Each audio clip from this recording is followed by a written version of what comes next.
Hello everyone, welcome to the show academy. आप सभी viewer का बहुत बहुत स्वागत है। वीडियो शुरू करते हैं फाइनेंशियल एंड बैंकिंग अवेयरनेस का, जिसका पार्ट 6 है। ऑलरेडी 5 वीडियो अपलोड किए चुके हैं। उन वीडियो का लिंक आपको डिस्क्रिप्शन में मिलेगा। उन वीडियो को आप जरूर देख लीजिएगा, और जो आज चैनल पे नए हैं प्लीज चैनल को सब्सक्राइब कर लीजिएगा और बेल आइकन दबा दीजिएगा, जिससे आपको लेटेस्ट वीडियो का नोटिफिकेशन तुरंत मिलेगा। ठीक है, तो कुछ लोगों को जुड़ने दीजिए। फटाफट आप लोग वीडियो को शेयर कर दीजिए और वीडियो को लाइक भी कर दीजिए। ठीक है, तो बस ठीक है, थोड़ा सा वेट करेंगे, फिर उसके बाद वीडियो को शुरू करेंगे। सभी का वेलकम है। हेलो जी, सबका वेलकम है। ओके ठीक है, तो 5 पार्ट तक अपलोड है, आप लोग देख लीजिए। काफी इंपॉर्टेंट सेशन है और ये आपके एग्जाम में काफी अच्छा रोल प्ले करता है, स्केल 2 के रोल में। और जो हमारा बैंकिंग में, अगर हम आईबीपीएस आरआरबी में देखें, जो क्लर्क और पीओ यानी स्किल 1 का जो पेपर होता है, उसके मेंस में भी फाइनेंशियल अवेयरनेस क्वेश्चन 10 से 15 क्वेश्चन करीब करीब होते हैं, तो उनके लिए भी काफी ये इंपॉर्टेंट है। ठीक है, तो चलिए ठीक है, हो गया है, सब लोग ज्वाइन भी कर रहे हैं, तो आप लोगों को वीडियो फिर शुरू करते हैं। ये पहला क्वेश्चन है, आपके सामने है, काफी इंपॉर्टेंट क्वेश्चन है। ठीक है, हमारी जो गवर्नमेंट ऑफ इंडिया की जो बैंक है, यानी इंडिया की जो बैंक है, बैंकों का जो बैंक है, सेंट्रल बैंक है, उससे रिलेटेड क्वेश्चन है। ठीक है, यहाँ पे क्वेश्चन है कि भारतीय रिजर्व बैंक को करेंसी नोट छापने का अधिकार प्राप्त है, तो उनमें से किस अमाउंट में उनको ये नोट छापने का राइट है। ठीक है, reserve bank of India has the power to print currency notes rupees up to 10,000, 5,000, 15,000, 1,000 या ऑल ऑफ द अबव। इतने सारे का उनके पास राइट है, या इसमें से ओनली वन ऑप्शन का राइट है। ठीक है, फटाफट आप लोग कमेंट कर दीजिए और फिर हम लोग आगे बढ़ते हैं नए क्वेश्चन की तरफ। तो आप लोग का भी आंसर आ रहा है, तो यहाँ पे जो आंसर होगा वो होगा 10,000। ठीक है, 10,000 रुपीज तक का राइट है रिजर्व बैंक ऑफ इंडिया को। यहाँ पे आप मुझे ये बताएं कि 25 नंबर के गवर्नर कौन है। कौन है 25 नंबर के गवर्नर, और इनका हेडक्वार्टर कहाँ है आरबीआई का। ठीक है, एस्टेब्लिशमेंट इनका कब हुआ था, और ये जब एस्टेब्लिशमेंट हुआ था तो किस प्लेस पे हुआ था, ये भी आंसर में करके बताइएगा। ठीक है, यहाँ पे एक चीज और जान लीजिए, आरबीआई ने वी सिप लॉन्च किया है। ठीक है, इसका फुल फॉर्म आपको आना बहुत जरूरी है, क्योंकि ये आपके एग्जाम के पर्पज से काफी इंपॉर्टेंट है। जैसे B for video, C for customer, I for identification, P for process. इससे क्वेश्चन पूछ लेगा कि निम्नलिखित में से सी का मतलब क्या है, सी इज स्टैंड फॉर या सी इज फुल फॉर्म। तो यहाँ पे आप बोलेंगे कस्टमर, तो ये भी याद रखिएगा, और ये आरबीआई ने लॉन्च किया है। अब हम लोग आ गए हैं नेक्स्ट क्वेश्चन की तरफ। ठीक है, आप लोग फटाफट कमेंट कर दीजिएगा, जिससे क्लास का जो एक इन्वॉल्वमेंट है वो काफ़ी इंटरेस्टिंग होगा, काफ़ी रुचिकर होगा। ठीक है, आप भी काफ़ी इंटरेस्टेड होगे और मैं भी काफ़ी इंटरेस्टेड होऊंगा। ठीक है, तो ये क्वेश्चन है, which company has own a contract worth 2500 crore for the Mumbai Ahmedabad high speed rail corridor project. यानी जो यहाँ पे एक कंपनी है, ठीक है, इनमें से कौन सी कंपनी है जिसको जो है 2500 करोड़ का, ठीक है, 2500 करोड़ का यानी 2500 करोड़ का एक कॉन्ट्रैक्ट मिला है, जो बिल्डअप करेगी Mumbai Ahmedabad high speed rail corridor. ठीक है, जो Mumbai Ahmedabad high speed rail corridor का जो प्रोजेक्ट है उसको बिल्डअप करेगी। इनमें से किस कंपनी को ये कॉन्ट्रैक्ट दिया गया है। ठीक है, तो यहाँ पे जो डेटा है 2500 करोड़, ये भी आपको पता होना चाहिए। ठीक है, किस चीज़ के लिए है, Mumbai Ahmedabad high speed rail corridor के लिए है, और ये किस कंपनी को दिया गया है। ठीक है, तो फटाफट आप लोग का आंसर आना चाहिए। ठीक है, बिल्कुल ठीक है। ठीक है, तो यहाँ पे जो ये दिया गया है 2500 कॉन्ट्रैक्ट, ये दिया गया है L&T को। ठीक है, शॉर्ट फॉर्म में इसको L&T बोलते हैं। लार्सन एंड टर्बो एक कंपनी है जिसको ये दिया गया है कि आप जो है Mumbai Ahmedabad high speed rail corridor को बनाएंगे। ये क्वेश्चन आपके एग्जाम के लिए काफ़ी इंपॉर्टेंट है, क्योंकि ये क्वेश्चन एक स्कीम से जुड़ा हुआ है, एक योजना से जुड़ा हुआ है, जिस योजना का नाम है पीएम केयर्स फॉर चिल्ड्रन योजना। ठीक है, तो ये योजना किन के लिए है, किसने शुरू किया है, उसमें कितना फंडिंग किया गया है, तो ये सारी चीज़ें आपके एग्जाम के लिए काफ़ी इंपॉर्टेंट है। तो पहले हम क्वेश्चन को समझते हैं, आप लोग भी फटाफट आंसर को कमेंट में करते रहिएगा। ठीक है, काफ़ी इंपॉर्टेंट क्वेश्चन आपके लिए।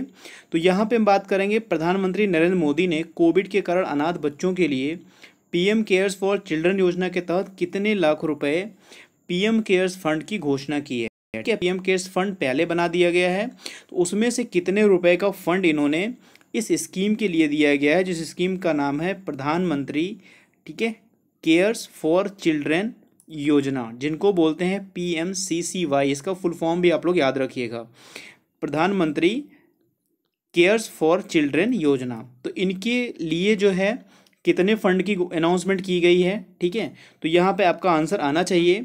ये योजना किनके लिए है तो ये जान लें, काफ़ी इंपॉर्टेंट है। ये स्कीम उन बच्चों के लिए है जिन्होंने कोविड-19 में, ठीक है, कोविड-19 में अपने माता या पिता में से किन्हीं को खो दिया है या दोनों लोगों को खो दिया है, ठीक है। यानी उनके माता या पिता की डेथ हो गई है, अब वो क्या हो गए हैं, वो अनाथ हो गए, अकेले हो गए हैं। तो ये योजना उन बच्चों के लिए है, ठीक है। ये काफ़ी इंपॉर्टेंट है। जो बच्चे कोविड-19 में अनाथ हो गए हैं, चाहे उन्होंने अपने माता को खोया है या पिता को खो दिया है या उनमें से दोनों लोगों को खो दिया है, तो ये घटना काफ़ी बड़ी है, ठीक है, जो हुई है। तो ये स्कीम सिर्फ उन बच्चों के लिए है। शुरू किसने है किया है तो प्रधानमंत्री नरेंद्र मोदी के द्वारा शुरू किया गया है। इसमें फंडिंग कितनी की गई है तो आप लोगों का आंसर फटाफट आना चाहिए। तो यहाँ पे जो फंडिंग किया गया है वो 10 लाख रुपए की फंडिंग की गई है। तो ये अमाउंट याद रखिएगा कि इस स्कीम के लिए जो अनाथ बच्चों के लिए है कोविड-19 के दौरान जो हो गए हैं, और उनका जो अमाउंट है वो फंडिंग है वो 10 लाख रुपए अनाउंस किया गया है, ठीक है। और इसमें से कुछ चीज़ें और हैं, जान लीजिए आप। जिन बच्चों की एज 18 वर्ष तक की होगी, ठीक है, जो 18 वर्ष तक के बच्चे होंगे उनको एक जो है मंथली फाइनेंशियली असिस्ट किया जाएगा, यानी उनको एक वित्तीय सहायता दी जाएगी। जो बच्चे 23 ईयर्स तक पहुंच जाएंगे, ठीक है, उनको एक फिक्स्ड अमाउंट उनके बिजनेस के लिए या जो भी वो चीज़ें करना चाहते हैं उनके लिए ये चीज़ें दी जाएंगी, ठीक। और अगर जो बच्चे बिलो 10 ईयर से हैं यानी 10 वर्ष से नीचे हैं उनके लिए क्या होगा तो उनके लिए एजुकेशन को कंपलसरी किया गया है। किसी भी सेंट्रल गवर्नमेंट यानी जो केंद्रीय विद्यालय होते हैं उसमें 10 वर्ष से जो बिलो बच्चे हैं उनको उसमें शिक्षा दी जाएगी, ठीक है। सेंट्रल एकेडमी यानी केंद्रीय विद्यालय जो होते हैं केंद्र सरकार के, ये भी याद रखिएगा जो 10 वर्ष से कम बच्चे हैं, ठीक है, उम्र के बच्चे हैं उनको केंद्रीय विद्यालय में शिक्षा दी जाएगी। और जो बच्चे 11 वर्ष से 18 वर्ष के बीच हैं यानी 11 ईयर से 18 ईयर्स के बीच में हैं उनको कहाँ पे दिया जाएगा, उनको किसी भी सरकारी विद्यालय, आवासीय विद्यालय, सैनिक, नवोदय, इनमें से किसी विद्यालय में उनको प्रवेश दे दिया जाएगा।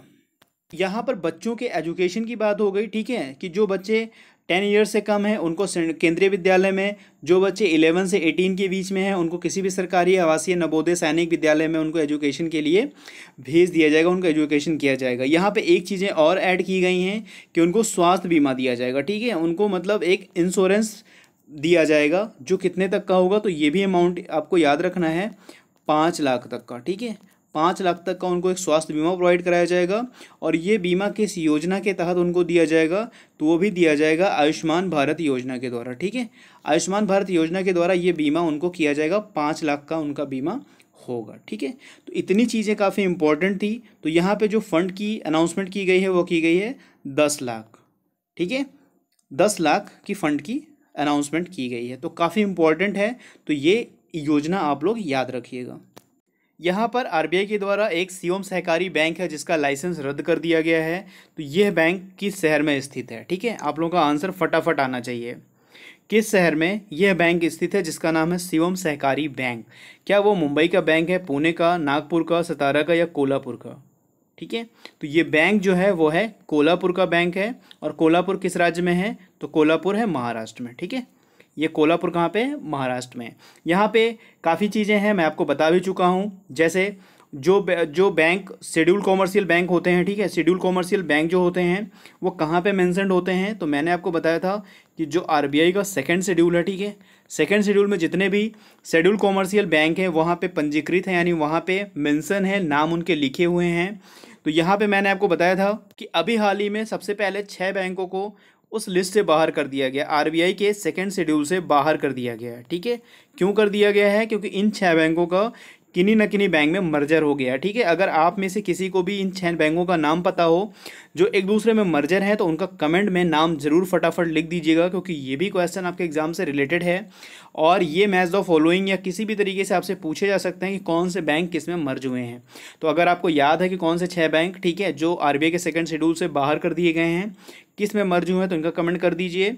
उसके बाद मैंने आपको बताया था लक्ष्मी विलास बैंक, ठीक है, लक्ष्मी विलास बैंक का भी इस सेकंड शेड्यूल से बाहर कर दिया गया था। क्यों, क्योंकि इसका मर्जर हो गया था एक इंश्योरेंस कंपनी में, ठीक है, उसका भी आप लोग नाम कमेंट में लिख दीजिए। तो एलबीएस का मर्जर किस में हुआ था ये भी आप लोग कमेंट में कर दीजिए। इससे पहले एक बैंक थी आईडीबीआई, ठीक है, ये बैंक हो गई है प्राइवेट, ये भी मैंने आपको बताया था आईडीबीआई, तो इनको भी सेकंड शेड्यूल से बाहर कर दिया गया है। और आईडीबीआई में एलआईसी का शेयर कितना था, 51%, ठीक है। तो ये सारी चीज़ें आपके एग्जाम के लिए काफ़ी इंपॉर्टेंट है।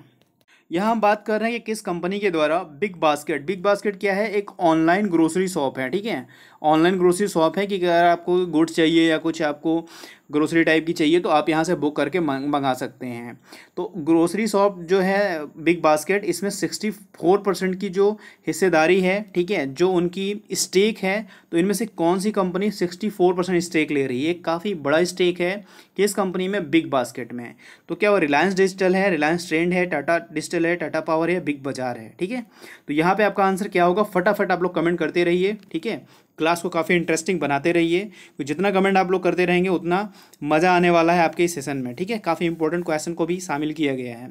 तो यहाँ पे जो 64% स्टेक ले रहा है बिग बास्केट में वो है टाटा डिजिटल, ठीक है, टाटा डिजिटल ले रहा है किसमें, बिग बास्केट में 64% की हिस्सेदारी। अब हम लोग आ गए नेक्स्ट क्वेश्चन पे, who among the following has setup the innovation sandbox. इसे याद रखिएगा, ऐसे क्वेश्चन आपके एग्जाम में जरूर पूछ लिए जाते हैं। वेब पोर्टल, इनोवेशन सैंडबॉक्स एक वेब पोर्टल है, ठीक है, इनोवेशन सैंडबॉक्स एक वेब पोर्टल है, इनमें से किसके द्वारा शुरू किया गया है, सिडबी के द्वारा, सेबी के द्वारा, बीएससी के द्वारा, आरबीआई के द्वारा, एसबीआई के द्वारा। इनमें से अगर आप किसी का, सबका तो जैसे आप आरबीआई का फुल फॉर्म जानते होंगे, एसबीआई का फुल फॉर्म जानते होंगे, तो यहाँ पे सिडबी और सेबी का फुल फॉर्म आप लोग लिख दीजिए, ठीक है। सारे क्वेश्चन छोटे से बड़े जितने भी हों, बेसिक टाइप के हों, वो फटाफट कमेंट भी करते रहिए। और आपको आना भी चाहिए कि सिडबी का पूरा नाम क्या है, हेडक्वार्टर कौन है, कहाँ पे है, सॉरी हेडक्वार्टर कहाँ पे है, और इनके हेड कौन है, ये भी आपको आना चाहिए। तो यहाँ पे जो इनोवेशन सैंडबॉक्स शुरू किया गया, किनके द्वारा शुरू किया गया है, ये शुरू किया गया है बीएससी के द्वारा। बीएससी का पूरा नाम है बॉम्बे स्टॉक एक्सचेंज, ठीक है, बॉम्बे स्टॉक एक्सचेंज इसका पूरा नाम है, और इनोवेशन सैंडबॉक्स इन्हीं के द्वारा शुरू किया गया है। अच्छा, बीएससी का हेडक्वार्टर कहाँ पे, ये कमेंट में करके बताइए, ठीक है, बॉम्बे स्टॉक एक्सचेंज का हेडक्वार्टर कहाँ पे है, इसका कमेंट करिए। और ये याद रखिएगा कि इनोवेशन सैंडबॉक्स बीएससी के द्वारा शुरू किया गया है। यहाँ पे एक वॉलेट की बात हो रही है, डिजिटल वॉलेट है जिसका नाम है पॉकेट्स, ये इनमें से किसके द्वारा शुरू किया गया है, फटाफट आप लोग कमेंट में आंसर कर दीजिए। अभी मैंने आपको इनोवेशन सैंडबॉक्स बताया था, ठीक है, इनोवेशन सैंडबॉक्स बीएससी के द्वारा शुरू किया गया है, ठीक है। इसका आप लोगों ने कमेंट नहीं किया अभी तक, इसका हेडक्वार्टर कहाँ पे है, तो इसका कमेंट बॉक्स में आप लोग कमेंट जरूर कर दीजिए। वैसे एक डिजिटल वॉलेट है पॉकेट्स, ठीक है, इसका नाम है, और इसमें से किस बैंक के द्वारा शुरू किया गया है, यहाँ पे बैंक आपके हैं Axis bank, HDFC bank, Kotak Mahindra bank, ICICI bank और आईडीबीआई बैंक, ठीक है। तो इनमें से किस बैंक के द्वारा एक पॉकेट नाम का डिजिटल वॉलेट शुरू किया गया है, तो उस बैंक का नाम है आईसीआईसीआई बैंक। आईसीआईसीआई बैंक क्या करेगा, इस जो इनका डिजिटल वॉलेट है पॉकेट, ठीक है, इसको ये यूपीआई से जोड़ेंगे, ठीक है, यूपीआई का पूरा नाम है यूनिफाइड पेमेंट इंटरफेस, ठीक है। तो यूपीआई से जोड़ेंगे ये, और यूपीआई से जोड़ने के लिए एनपीसीआई से इनको क्या करना पड़ेगा, पार्टनरशिप करनी पड़ेगी, ठीक है। एनपीसीआई मैं आपको पढ़ा भी चुका हूँ, एनपीसीआई क्या है, अम्ब्रेला ऑर्गेनाइजेशन का हेड है, ठीक है, पूरा ये अम्ब्रेला संगठन है। तो एनपीसीआई से कौन करेगा टाई अप, ये करेगा आईसीआईसीआई बैंक, ठीक है, क्योंकि इनका जो पॉकेट है डिजिटल वॉलेट, इसको ये यूपीआई से ऐड करेंगे। यहाँ पे कुछ और जान लीजिए, जैसे आईसीआईसीआई बैंक का हेडक्वार्टर कहाँ पे है, हेडक्वार्टर कहाँ पे है, फटाफट बताइए आप लोग।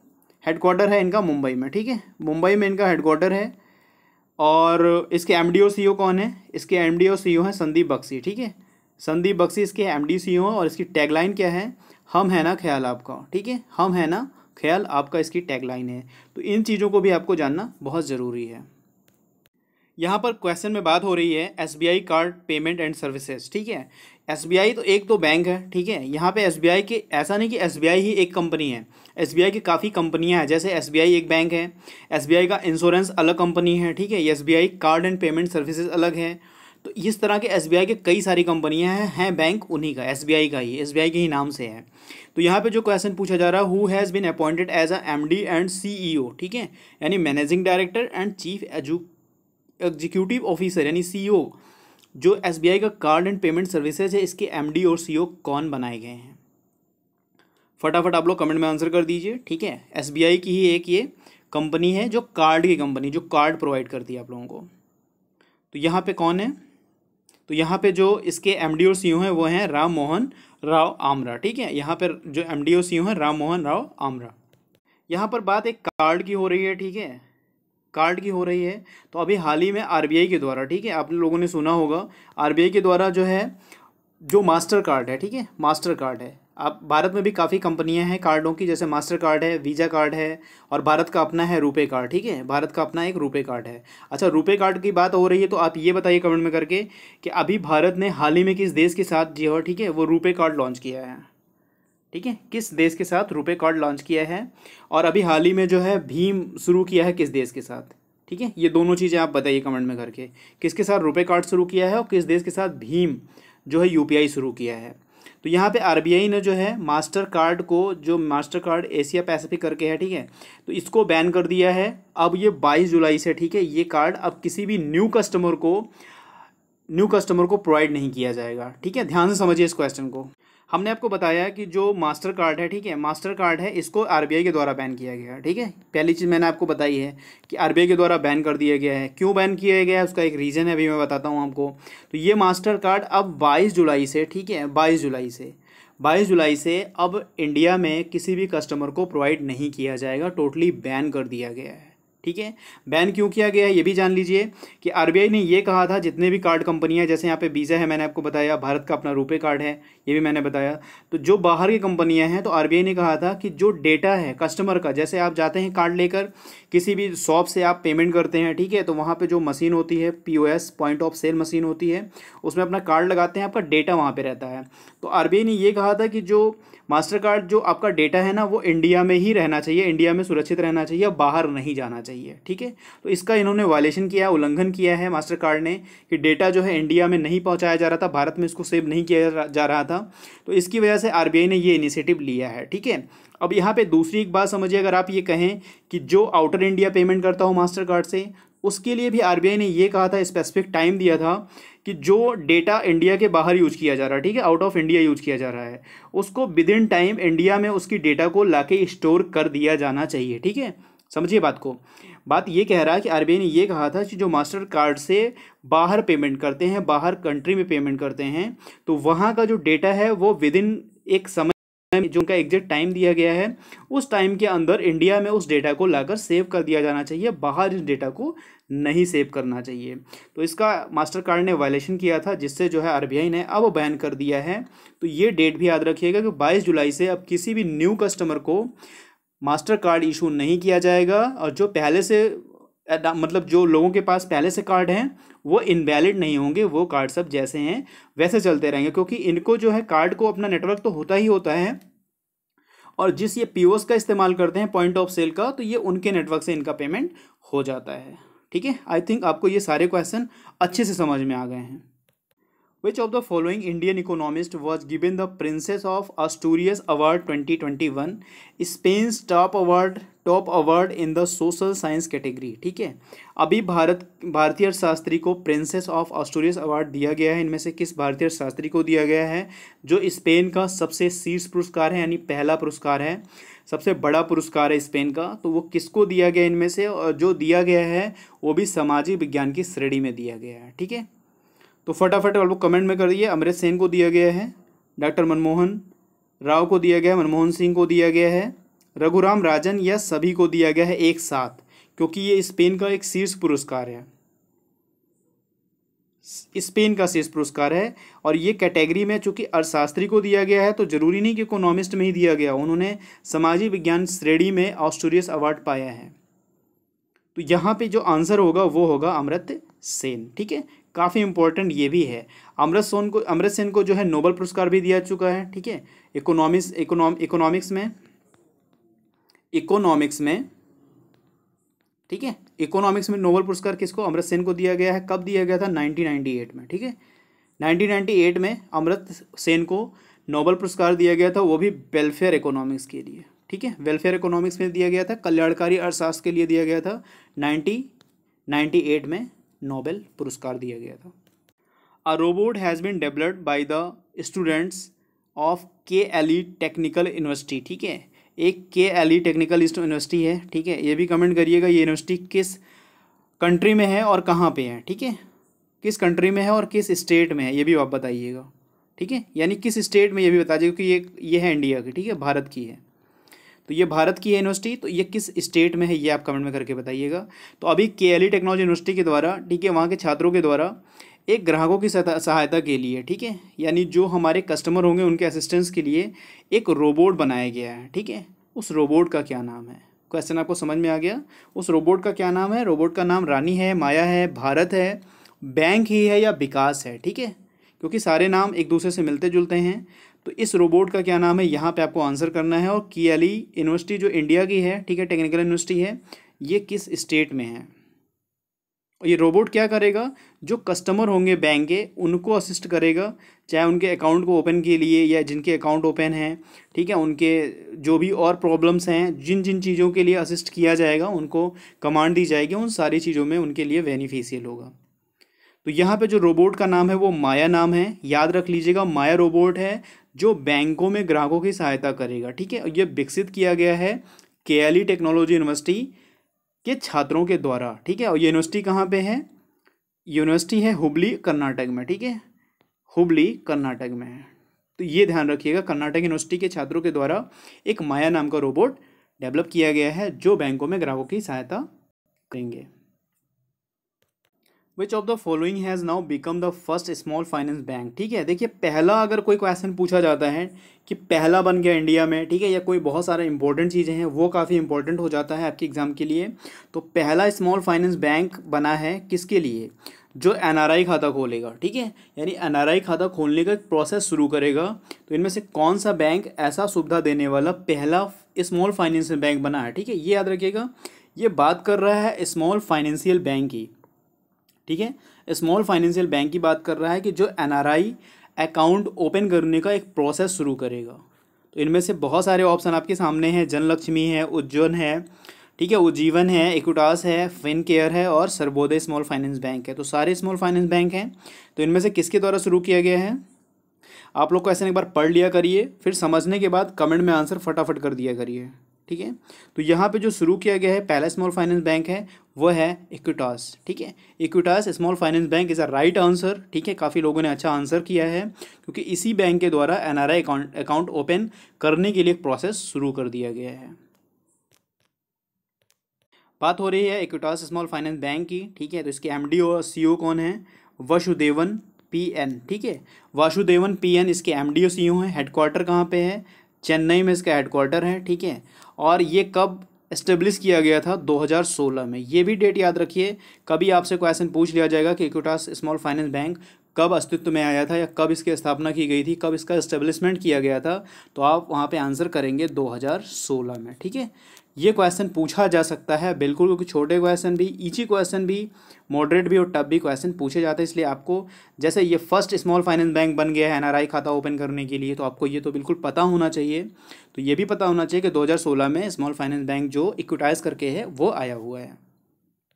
Who has been appointed as the chief executive officer of the unique identification authority of India, UIDAI का सीईओ कौन बनाया गया है? ठीक है, यूआईडीआई वही है जो आपका आधार कार्ड बनाती है, ठीक है, आधार कार्ड। तो इसके सीईओ कौन बनाए गए हैं? इसके सीईओ का सौरभ गर्ग हैं, ऐसे सुब्रमण्यम है, राम सेवक हैं, डीएन सिंह है या राम बहादुर हैं। तो इसका जो आंसर होगा, यानी जो यूआईडीआई के जो सीईओ हैं वो हैं सौरभ गर्ग, ठीक है, Saurabh Garg is the right answer. पहला ऑप्शन बिल्कुल सही है। यहाँ पर एक फेमस पर्सनालिटी की बात करते हैं जिनका नाम है एंडी जेसी, ठीक है। एंडी जेसी को अभी हाल ही में सीईओ बनाया गया है। इनमें से किस संस्था यानी किस कंपनी का सीईओ बना दिया गया एंडी जेसी को? क्या वो फ्लिपकार्ट के हैं? आप लोग फटाफट आंसर करिए कमेंट में। हाँ, फ्लिपकार्ट के हैं, अमेजन के हैं, एनपीसीआई, पेटीएम या एयरटेल पेमेंट बैंक, इनमें से किसके सीईओ बनाए गए हैं एंडी जेसी? तो एनडी जेसी को अभी हाल ही में अमेजन का जो है सीईओ बना दिया गया है। और एनडी जेसी पहले जो है अमेजन वेब सीरीज़ थी ना, अमेजन वेब सीरीज जो कंपनी है, ठीक है, उसके पहले सीईओ थे। अमेजन वेब सीरीज कंपनी जो है उसके सीईओ थे। अब इनको जो है पूरा अमेजन कंपनी का सीईओ बना दिया गया है। यानी अब अमेजन कंपनी का सीईओ कौन है? यानी पूरा देखिए, अगर वेब सीरीज का देखिए, अमेजन कंपनी का देखिए, तो पूरे के जो सीईओ बनाए गए हैं वो बनाए गए हैं एनडी जेसी। अच्छा, इससे पहले कौन था? तो आप लोगों ने नाम सुना होगा, पहले थे जेफ बेजोस, ठीक है, जिनको अब क्या बना दिया गया है? एग्जीक्यूटिव प्रेसिडेंट बनाए गए, कार्यकारी अध्यक्ष हैं इस कंपनी के अब, ठीक है। और ये पहले क्या थे? पहले सीईओ यही थे। तो अब इनको क्या बनाया गया, कार्यकारी अध्यक्ष बना दिया गया है। और जो पूरा ओवरऑल जो अमेजन कंपनी है उसके सीईओ बनाए गए हैं एंडी जेसी को, ठीक है। और अमेजन कब आया हुआ था, तो अमेजन आया था 1994 में, ये भी याद रखिएगा, 1994 में अमेजन आया हुआ था, ठीक है। और इसकी जो हेडक्वार्टर है वो कहाँ पे है, वो वाशिंगटन में है, जो यूएस में है। वाशिंगटन में भी कहाँ पे है, तो वह है सिएटल में, ठीक है, सिएटल में है, ये भी नाम याद रखिएगा, वाशिंगटन यूएसए में।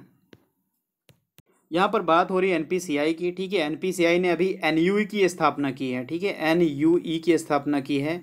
इसका फुल फॉर्म क्या है, ठीक है, इसका फुल फॉर्म क्या है, कमेंट में बताइए। ये किया एनपीसीआई ने, एनपीसीआई के बारे में आप पढ़ भी चुके हैं, ठीक है।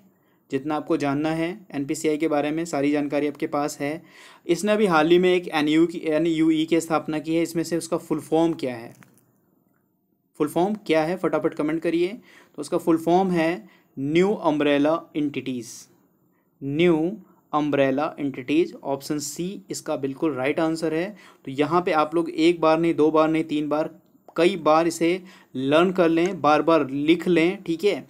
न्यू अम्ब्रेला एंटिटीज़ इसका नाम है। और एनपीसीआई जो है जितने भी अम्ब्रेला ऑर्गेनाइजेशन है उसका क्या है, हेड है। तो ये आपको पहले से एनपीसीआई के बारे में पता था, उसने अभी हाल ही में एनयूई की स्थापना की है, जिसका फुल फॉर्म आपको अभी बताया गया है और आप इसका फुल फॉर्म बिल्कुल याद कर लें। यहाँ पे आपसे क्वेश्चन पूछा जा रहा है कि जो बैंकिंग टेक्नोलॉजी है, ठीक है, उनमें जो है भारत का 14वां स्टार्टअप कौन सा बन गया है, काफ़ी इंपॉर्टेंट है, ठीक है, इसे वेरी इंपॉर्टेंट मार्क करिएगा, ठीक है। यानी जो बैंकिंग टेक्नोलॉजी है उसमें जो भारत का 14वां स्टार्टअप कौन बन गया है, अल्फा, पेटा, जेटा, बेटा, ठीक है, बीटा, मीटा, ठीक है, इस तरह का जो है कौन सा 14वां स्टार्टअप है, फटाफट आप लोग कमेंट में करिए, ठीक है। और इसने क्या किया, अभी जो भी आंसर आप दोगे उसने क्या किया है कि 2021 की अगर हम बात करें, 2021 में इसने $1 बिलियन, ठीक है, $1 बिलियन का जो वैल्यूएशन है उसको पार करने वाला ये 14 नंबर का भारत का स्टार्टअप बन गया है। तो उसका क्या नाम है, उसका नाम है जेटा, ठीक है, ZETA, जेटा नाम है इसका। इसने जो है 2021 में $1 बिलियन की वैल्यूएशन को पार कर दिया है। और ऐसा पार करने के बाद ये भारत का 14वां स्टार्टअप बन गया है। तो काफ़ी मोस्ट इंपॉर्टेंट है, इसे आप याद रखिएगा। पहला जो स्टार्टअप है वो उत्तरी अमेरिका का है, एक्सिस बैंक, ठीक है, उत्तरी अमेरिका का एक्सिस बैंक पहला स्टार्टअप है। और जेटा को कब बनाया गया था, जेटा को अभी हाल ही में अप्रैल 2015 में, ठीक है, अप्रैल 2015 में एस्टेब्लिश किया गया था। अप्रैल 2015 में जेटा का एस्टेब्लिशमेंट किया गया था। और यह कहाँ की कंपनी है, तो ये है बेंगलुरु की, ठीक है, ये बेंगलुरु की कंपनी है। और जेटा अभी 14वां स्टार्टअप भारत का बन गया है। तो काफ़ी इंपॉर्टेंट क्वेश्चन, इसे ज़रूर याद रखिएगा। अभी हाल ही में इंडियन ओवरसीज बैंक के द्वारा एक आईओबी ट्रेंडी, ठीक है, आईओबी ट्रेंडी नामक एक सेविंग अकाउंट लॉन्च किया गया है, ठीक है, आईओबी ट्रेंडी के नाम से एक सेविंग अकाउंट लॉन्च किया गया है। तो वो इनमें से किन के लिए है, ठीक है, किसके लिए है ये, आप लोग फटाफट आंसर करिए। वुमेन के लिए है, अनऑर्गेनाइज सेक्टर के लिए है, मिलेनियल्स के लिए है, हेल्थ वर्कर के लिए, आर्मी वर्कर के लिए है। ये शुरू किया गया है इंडियन ओवरसीज बैंक यानी आईओबी के द्वारा।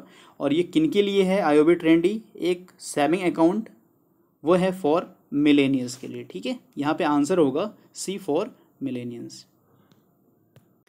According to which one of the following research report State bank of India, यहाँ पे बात हो रही है एसबीआई की, काफ़ी इंपॉर्टेंट ये बैंक है, ठीक है। इससे काफ़ी मैंने आपको क्वेश्चन बताए हैं, यहाँ पे मैं फिर से आपसे काफ़ी क्वेश्चन पूछने वाला हूँ। और इसके काफ़ी नए क्वेश्चन इसमें ऐड भी हुए हैं, तो वो सारे हम यहाँ पे एक एक करके डिस्कस करेंगे। तो state bank of India GDP is expected to grow 1.3 in the fourth quarter of the physical year, ठीक है। अभी जो फोर्थ क्वार्टर है उसमें जो है 1.3 की बढ़ोतरी की संभावना व्यक्त की गई है। तो एसबीआई की सबसे पहले इनमें से कौन सी रिपोर्ट है, कौन सी शोध रिपोर्ट है इनमें से, eco wrap, eco SBI, eco GDP, eco bank या इको ओम। तो सबसे पहला आंसर आपका आना चाहिए कि जो एसबीआई की शोध रिपोर्ट है उसका क्या नाम है। फटाफट आप लोग कमेंट में आंसर कर दीजिए, उस शोध रिपोर्ट का क्या नाम है जिसने जो भारत की जीडीपी है उसमें कहा है, उस शोध रिपोर्ट में कहा है कि 1.3 के हिसाब से ग्रो करेगा भारत का जीडीपी, जो ग्रो करेगा। तो उस शोध रिपोर्ट का यानी उस रिसर्च रिपोर्ट का नाम है इको रैप, ठीक है, इको रैप, ये याद रखिएगा, ठीक है, उसका नाम है इको रैप। ये एसबीआई की रिसर्च रिपोर्ट है। आप लोग को बार बार ये मैं इसलिए बता रहा हूँ क्योंकि ये काफ़ी इंपॉर्टेंट है।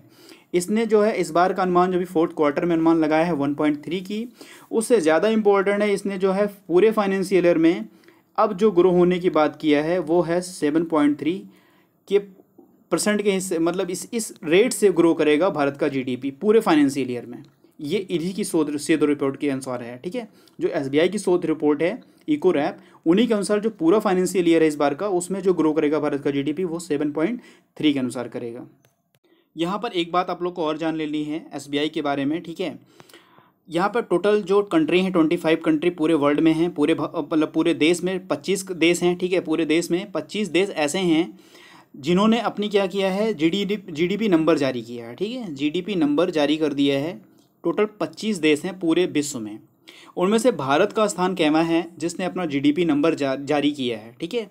और भारत क्या है उन सभी 25 देशों में कितने नंबर पर है, 5वें नंबर पे। तो ये भी याद रखिएगा, 5वें नंबर में सबसे तेज़ी से बढ़ने वाला देश कौन सा है, इंडिया, जिसने अब तक अपनी जीडीपी नंबर जारी कर दिया है, ठीक है। बात समझ गए। टोटल जो कंट्री हैं 25 कंट्री ने अपना जीडीपी नंबर डिक्लेयर कर दिया, उसमें से 5वां देश कौन सा है, 5वें नंबर पे कौन है, इंडिया है, ठीक है, जिसने अपना जीडीपी नंबर जारी किया है।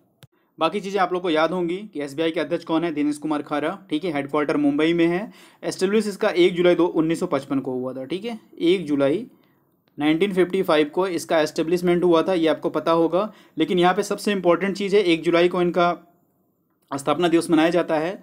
तो अभी जो है इसने कितने नंबर का स्थापना दिवस मनाया है, तो ये 66वें नंबर का, ठीक है। 66 नंबर का इन्होंने एस्टेब्लिश डे मनाया है, 66वां स्थापना दिवस मनाया है 1 जुलाई को, किसने, एसबीआई ने, ठीक है। ये समझ लीजिए। और यह भारत का सबसे पुराना वाणिज्यिक बैंक है, ठीक है। इसका पहले नाम क्या था, imperial bank of India, imperial bank of India, ठीक है। Imperial bank of India SBI का पुराना नाम था। और इसने अब 66वां स्थापना दिवस मनाया है 1 जुलाई को, क्योंकि इसका एस्टेब्लिशमेंट भी हुआ था 1955 को, 1955 को। मैंने आपको एक और बताया था, हाइपर वर्ल्ड के बारे में मैंने आपको बताया था, ठीक है। हाइपर वर्ल्ड ये भी मैं आपको पढ़ा चुका हूँ। ये किसने शुरू किया है, ये शुरू किया एसबीआई ने। हाइपर वर्ल्ड है क्या, ठीक है। ये एक AI powered online account open करने का प्लेटफॉर्म है, ठीक है। एआई पावर्ड ऑनलाइन अकाउंट, ठीक है, जिसका मेन पर्पज होगा डिजिटल बैंकिंग प्रोवाइड करना, डिजिटल बैंकिंग प्रोवाइड करना। तो हाइपर वर्ल्ड का भी नाम आप लोगों को याद होना चाहिए, क्योंकि मैं पढ़ा चुका हूँ। तो यहाँ पे इस क्वेश्चन के साथ साथ आपका रिवीजन भी हो जा रहा है। आयुष्मान भारत प्रधानमंत्री जन आरोग्य योजना के तहत 25 मार्च तक कितने आयुष्मान कार्ड जारी किए चुके हैं। ये बात कर रहा है 25 मार्च 2021 की बात कर रहा है, ठीक है। 2021 की बात कर रहा है। ये बात कर रहा है कि जो जन आरोग्य योजना है, ठीक है, जन आरोग्य योजना है, इसके तहत कितने कार्ड जारी किए चुके हैं। तो टोटल कार्ड हैं 10 करोड़, ठीक है। यानी 25 मार्च तक टोटल 10 करोड़ कार्ड जारी किए चुके हैं। और अभी हमने बताया था कि जो एक प्रधानमंत्री, ठीक है, केयर्स फॉर चिल्ड्रन स्कीम थी, योजना थी, उसमें भी आयुष्मान भारत योजना जो है 5 लाख का बीमा दे रहा है उन बच्चों को जिन्होंने कोविड-19 में अपने माता पिता को खो दिया है। तो यहाँ पे 10 करोड़ कार्ड जारी किए चुके हैं 25 मार्च तक। तो ये भी डेटा आपके एग्जाम के लिए काफ़ी इंपॉर्टेंट है। यहाँ पर क्वेश्चन आपसे पूछ रहा है कि इनमें से किस संस्था के द्वारा, ठीक है, तुर्की की एक भुगतान कंपनी है, ठीक है, पे केयर जिसका नाम है, पे केयर नाम है, ये पूरे देश में कैशलेस भुगतान, ठीक है, कैशलेस भुगतान मतलब कैशलेस पेमेंट शुरू करेगा, उसके लिए पार्टनरशिप इससे किया हुआ है, ठीक है। भारत में इसमें किस संस्था ने तुर्की के पे केयर के साथ एक पार्टनरशिप किया है जो इंडिया में पूरी कैशलेस पेमेंट स्कीम चलाएगी, ठीक है, यानी कैशलेस भुगतान को बढ़ावा देगी, उसमें और काफ़ी सुधार लाएगी। इनमें से कौन सा है, इनमें से इसका आंसर होगा एनपीसीआई, ठीक है। एनपीसीआई जो है पे केयर के साथ एक पार्टनरशिप होगा, जिससे क्या होगा कि पूरे भारत में कैशलेस पेमेंट को बढ़ावा दिया जाएगा। एनपीसीआई कब आया था, एनपीसीआई आया था 2008 में, ठीक है, 2008 में एनपीसीआई आया था। इसके एमडी सीईओ कौन है, एमडी सीईओ है दिलीप असबे, ठीक है, एमडी सीईओ कौन है, दिलीप असबे, और इसका हेडक्वार्टर है मुंबई में, मुंबई में इसका हेडक्वार्टर है। ये भी काफ़ी इंपॉर्टेंट है। और 2008 में एनपीसीआई आया था। इसने पे केयर के साथ समझौता किया है जो पूरे इंडिया में कैशलेस भुगतान प्रणाली को बढ़ावा देंगे। इनमें से किस डिपार्टमेंट के द्वारा, ठीक है, एक स्क्रूटनी सेंटर और IEPFA मोबाइल ऐप शुरू किया है, ठीक है। यहाँ पे दो चीज़ों की बात हो रही है कि स्क्रूटनी सेंटर की बात हो रही है और दूसरा बात हो रही है IEPFA मोबाइल ऐप की बात हो रही है। तो इनमें से किस डिपार्टमेंट ने, किस विभाग के द्वारा शुरू किया गया है, वो डिपार्टमेंट है ministry of finance and corporate, ठीक है। ये शुरू किया गया है। दोनों चीज़ें जो स्क्रूटनी सेंटर है और IEPFA मोबाइल ऐप जो है वो शुरू किया गया है ministry of finance and corporate विभाग के द्वारा। अच्छा, ये मंत्री कौन है, फाइनेंस मिनिस्टर कौन है हमारे, निर्मला सीतारमण जी हैं। और अभी हाल ही में क्या हुआ है, G20 की बैठक हुई थी, ठीक है, G20 की बैठक हुई थी। G20 की किसकी बैठक हुई थी, इसमें जितने भी मतलब वित्त मंत्री भी थी और जितने भी क्या हैं बोर्ड ऑफ गवर्नर्स हैं बैंक के, ठीक है, बैंक ऑफ गवर्नर्स जितने भी हैं, तो वित्त मंत्री और बैंक ऑफ गवर्नर्स इनकी बैठक हुई थी G20 की। G20 की एक अलग बैठक होती है, बट G20 वित्त मंत्री और बैंक ऑफ गवर्नर्स की मीटिंग हुई थी, जो किसके साथ हुई थी, किसके साथ वित्त मंत्री ने किया था, ये किया था इटालियन गवर्नमेंट के साथ, ठीक है। यानी G20 वित्त मंत्रियों की और बैंक ऑफ गवर्नर्सों की जो गवर्नर्स की मीटिंग जो हुई थी वो किसके साथ हुई है, वो हुई है इटालियन प्रेसिडेंसी के साथ, इटालियन गवर्नमेंट के साथ। हमने बात किया था G20, ठीक है, फाइनेंस मिनिस्टर और बैंक ऑफ गवर्नर्स की मीटिंग हुई थी, ठीक है, जिसमें इटालियन गवर्नमेंट के इटालियन प्रेसिडेंट्स के साथ जो उनकी मीटिंग की गई थी। हम यहाँ पे बात करेंगे ओनली G20 की। तो G20 में IMF ने, ठीक है, IMF का पूरा नाम, इनका हेडक्वार्टर कहाँ पे ये भी बता दीजिए, हेड कौन है, और यहाँ पे एक जो है इकोनॉमिस्ट है उनका भी नाम बता दीजिए, ठीक है। ये सारी चीज़ें मैं आपको बता चुका हूँ, सारी चीज़ें मैं आपको बता चुका हूँ। तो यहाँ पे जो G20 केवल हुआ था, वहाँ पे IMF ने कितने अमाउंट के लिए SDR जारी किया था, तो वो जारी किया था $650 बिलियन। ये भी याद रखिएगा, मैं फिर से रिपीट कर दे रहा हूँ कि G20 सम्मेलन हुआ था, वहाँ पे IMF ने कितने रुपए का, कितने बिलियन डॉलर का SDR, ठीक है, स्पेशल ड्राइंग राइट इसको बोलते हैं, ये IMF की क्या है, करेंसी है, ठीक है। इस तरह की एक करेंसी है वहाँ की, कहाँ की, IMF की एक currency SDR, special drawing right, इसका भी फुल फॉर्म कभी कभी पूछा जाता है। तो कितने में जारी किया, तो $650 बिलियन जारी करने की अनुमति IMF में दे दी है।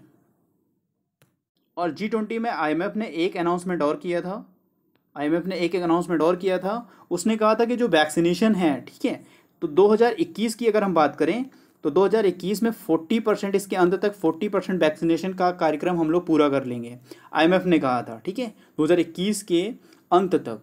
और जब 2022 यानी 2022 की बात होगी तो 2022 यानी इसके 6 माह तक, यानी 6 मंथ तक हम लोग 60% वैक्सीनेशन प्रोग्राम कवर कर लेंगे, IMF ने G20 सम्मेलन में कहा था। और वहाँ पे $650 बिलियन का SDR भी जारी किया था।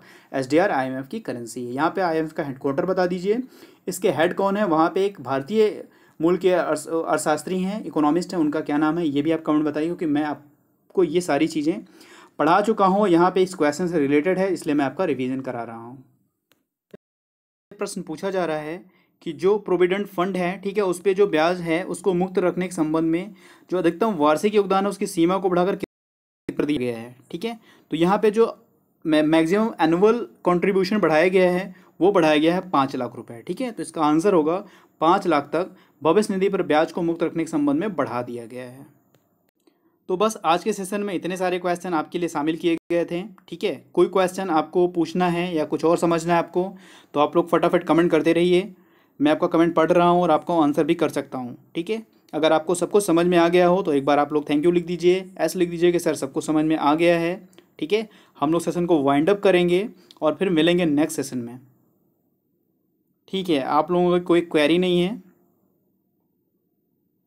चलिए ठीक है फिर, ठीक है, मिलते हैं नेक्स्ट सेशन में हम लोग। थैंक यू फॉर वॉचिंग, मिलते हैं नेक्स्ट वीडियो में। God bless you to all, thank you for watching.